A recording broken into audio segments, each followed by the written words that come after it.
বন্ধুরা, একটি বিহারি ছেলের সাথে আমি যাই একটি কাজে, অন্ধ্রপ্রদেশ কাজে যাওয়ার জন্য রওনা দিই। তো বন্ধুরা, আজকের আমি এই ভিডিওতে আপনাদের সাথে সেই কথাটাই শেয়ার করব। তো বন্ধুরা, সবার প্রথমে আমি যখন ওই বিহারি ছেলেটার সাথে হাওড়া স্টেশনে যাই অন্ধ্রপ্রদেশে কাজে যাওয়ার জন্য, তো তখন ওই ছেলেটা বলছে, যে বিহারি ছেলেটা বলছে, আমার টিকিট ফিকিট কাটবো না, টিকিট ফিকিট লাগে না, আমি এমনি চলে যাই। আমি বলছি এটা কীভাবে, এটা হাওড়া, এটা কলকাতায়, ওইখানে এরকম হয় না। তো বলছে ওই বিহারি ছেলেটা বলছে কি, না না हम चले जाओ, हिंदी तो बोलते हम चला जाएंगे, कोई बात नहीं राकेश, तुम हमारे साथ आओ, हम पीछे पीछे आओ। तो हमने बोला ठीक है।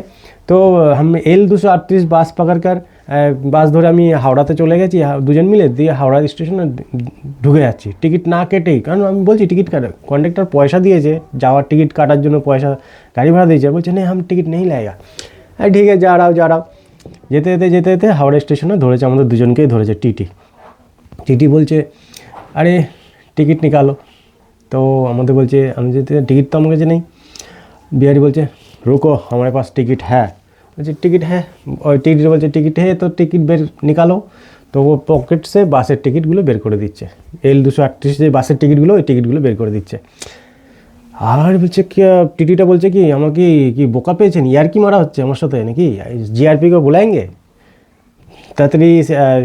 टिकट बोलते नहीं हम इधर पे जो कि टिकट ढूंढने काटने ही जा रहा हूँ, जो कि এদিকে আমি টিকিট কাটতেই ঢুকেছি হাওড়া স্টেশনে, আমি টিকিট কাউন্টারটা খুঁজছি, কোথায় এখানে টিকিট কাউন্টারটা কোথায়। তো বলছে তোমার বাইরে মানে 20-25টা টিকিট কাউন্টার, তোমাকে একটাও টিকিট আপনার চোখে পড়লো না। তো বলছে নেই, আমি তো বাইরে ভেতরে আমি টিকিট কাটবো। বলছে তারপরে টিকিট কাটতে বলছি আমি এই অনুসন্ধান অফিসে ওখানে গেছিলাম। বলছি অনুসন্ধান অফিসে কি ওখানে কি টিকিট কাটা হয়? এই তাংমানা করতে করতে মানে শুধু মানে এরকম চলছে কথা কাটাকাটি দিয়ে। বলছে কি ঠিক আছে তোমরা দাঁড়াও, ফাইন যদি না দাও আমি তাহলে টিকিট জিআরপিকে ডাকছি, ডেকে আপনাদের ইয়ে করছি। এবারে আমি বলছি এখানে কী ইয়েতে পড়লাম, যে কার সাথে আসলাম, এই টিকিট না কাটে কীভাবে যাবে, এইভাবে যাবে। এখনও তো মানে হাওড়াও কি অন্ধ্রপ্রদেশে কিছুই যেতেই পারলাম না, তার মধ্যে এত কিছু। তারপরে লাস্টে ওই গাড়ি ভাড়ার যেসব টাকাগুলো কন্ডাক্টর আমাদের দিয়েছিল, সেই টাকাগুলো দিয়ে কি করলাম, ফাইন দিয়ে লাস্টে বলে জলদি পয়সা নিকালো, নাই তো हम জেল में ভর্তি कर देंगे। তো সেটা বলে মানে সেটা যখনই বলেছে তখনই টাকাটা বের করে 500 টাকার নোট একটা ধরিয়ে দিয়ে খাঁচাঘাট টিকিট কেটে দিয়ে আবার L238 ধরে আবার বাড়ি। তো বন্ধুরা, এইটাই ছিল আর কি, আর একটা জীবনে একটা কাহিনী, যেটা অন্ধ্রপ্রদেশে যাওয়ার জন্য আমরা রওনা দিয়েছিলাম। তবে সেটা তো সেই দিন আর হলো না। তারপরে পরের দিন আবার কন্ট্রাক্টর আবার পয়সা দিয়ে আবার টিকিট কেটে তারপর আমরা অন্ধ্রপ্রদেশে কাজে চলে গেলাম। তো বন্ধুরা, মানে কি বলবো, মানে এরকমও কিছু মানুষ থেকে যায় টিকিট কাটার জন্য, মানে ভেতরে গিয়ে টিকিট কাউন্টার খুঁজছে, স্টেশনের ভেতরে টিকিট কাউন্টার, ভাবতে পারছেন, যেখানে ট্রেন ফ্রেন লাগে সেখানে টিকিট কাউন্টার।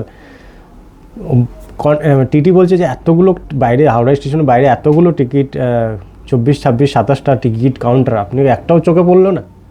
আর ও ভেতরে গিয়ে মানে অনুসন্ধান অফিসে গিয়ে বলছে কি করছে কে জানে। যাই হোক, আমার মনে হয় অনুসন্ধান অফিসে গেছিলো ট্রেনটা কোথায় লেগে আছে সেটা হয়তো জানার জন্য। তো কোনো মতেই হয়তো এরকমভাবে অনেকভাবে এরকমভাবে কিন্তু অনেক কিছু মানে হয়ে যায়।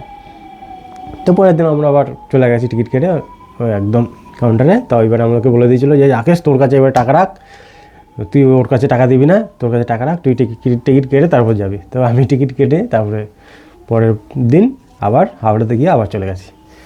তো যাই হোক, এটা একটা ছোট্ট একটা কাহিনী। কি বলবো, এই কাহিনাতে কি শিখলেন না আমি জানি না, তবে আমি তো অনেক কিছুই শিখেছি। এটাই শিখেছি যে ফাঁকি মেরে কোনো কিছু করাটা, মানে সেটা ফাঁকি যখনই মনের মধ্যে এই জিনিসটা আসবে না, তার থেকে বেশি টাকা, দ্বিগুণ টাকা চলে যায়, আরও সময়টা বেশি যায়, খাটাখাটনি হয়ে যায় বেশি। তো ফাঁকি মারতে গেলে নিজেই ফাঁকিতে পড়তে হয়। এইটাই আর কি আমি তো শিখলাম এটাই। ঠিক আছে বন্ধুরা, ওকে, টাটা, গুড বাই।